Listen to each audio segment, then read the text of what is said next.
A dead zone is a region of coastal water too low in oxygen to be able to sustain life. Interesting fact! The number of dead zones has doubled with each passing decade.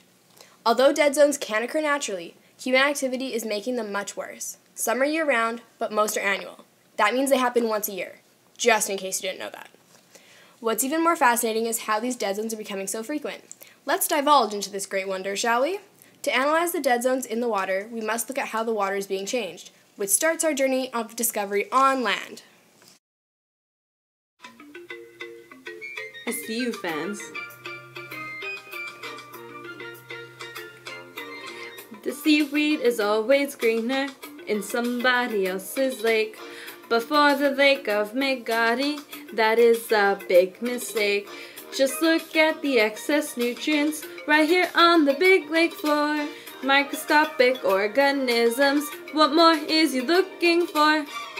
Well, actually!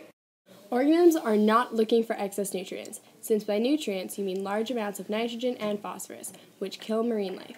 Now, as I was saying, our journey begins on land, where we see farms putting fertilizer on their crops, but often over-fertilize, causing the leftover nitrogen to wash into creeks and rivers. Also, the untreated sewage and rising emissions due to cars and factories all contribute excess nitrogen and phosphorus to the environment, eventually reaching these coastal waters and oceans. Under the sea, darling, it's deader, oxygen is lesser, take it from me. In the dead zones they die all day, chemical nutrients leak away, it keeps on floating, fishes are floating, less oxygen to breathe.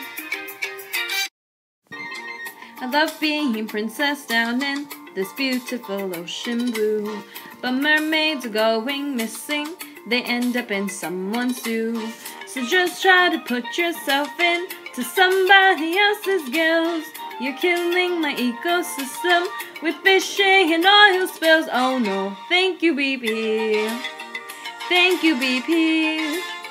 The people are killing, oil is spilling, now I can't see. My eyes! Crazy men feast on flounder spins, plus the hunters killed all my whale friends. Oceans are browning, I think I'm drowning, thanks to BP. Well, actually, Princess, whale hunting and fishing have no effect on dead zones. Although this might look like one of your pretty little castles, it is actually the cause of all your friends going missing. As I said before, nitrogen and phosphorus are what's causing anoxic zones in the ocean. Phytoplankton feed on nitrogen, so when there's plenty of it, phytoplankton grow in abundance and form a massive bloom. When they die, they sink and are digested by the microorganisms you mentioned before. At least you've got one thing right. This breaking down process takes oxygen, which means there's less oxygen for the fish to breathe. Down here all the fish is dying, all through the hypoxic zones. Like here in Chesapeake, they sad cause they got no hope. Farming took all their O2, now they are very blue. Because of so much exposure, bacteria have taken over too. Well, actually! Fish don't necessarily die in dead zones. If they can swim to an area more rich in oxygen, then they will not die.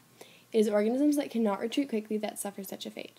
But it is nice to see that you're catching on with the idea of nitrogen through farming. Chesapeake has a much more complex dead zone, however. Due to lack of tides in the summer, the water coming from the river and the water coming from the ocean are not able to mix and create a barrier.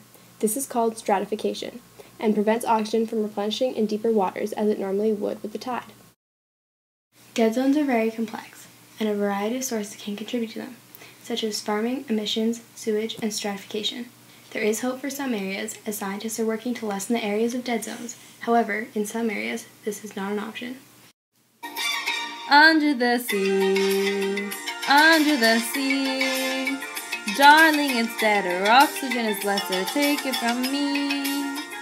In the dead zones they die all day, chemical nutrients leak away, it keeps on floating, fishes are floating, less oxygen to breathe.